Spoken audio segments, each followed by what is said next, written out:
Russia থেকে তেল কেনা বন্ধ করে দেবে ভারত, এ বিষয়ে প্রধানমন্ত্রী নরেন্দ্র মোদী তাকে আশ্বস্ত করেছেন, এমনটাই দাবি করেছেন ডোনাল্ড ট্রাম্প। এই খবর প্রকাশ্যে আসতেই নয়াদিল্লি বিবৃতি দিয়ে জানিয়েছে ভারতের অগ্রাধিকার দেশের ক্রেতাদের স্বার্থ রক্ষা করা। কিন্তু আশ্চর্যের বিষয়, এই বিবৃতিতে একবারের জন্য ট্রাম্পের নাম উচ্চারণ করা হয়নি। তাহলে প্রশ্ন উঠছেই, সত্যিটা কি? যুদ্ধবিরতির দাবি থেকে গোপন তেল চুক্তি পর্যন্ত পুরো বিষয়টার অন্তরালে কি ঘটছে?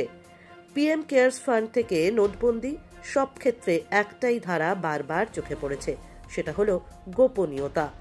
আজ পর্যন্ত দেশের প্রধানমন্ত্রী কোনো সাংবাদিক বৈঠক করেননি, যদি তাকে কোনো অস্বস্তিকর প্রশ্নের উত্তর দিতে হয়। কিন্তু আমরা কি এমন সরকার চাই যার একমাত্র কৌশল হবে গোপনীয়তা, আর যেখানে জনগণের প্রশ্নই সরকারের অস্বস্তির কারণ? গণতন্ত্রে গোপনীয়তা নয়, স্বচ্ছতাই আসল।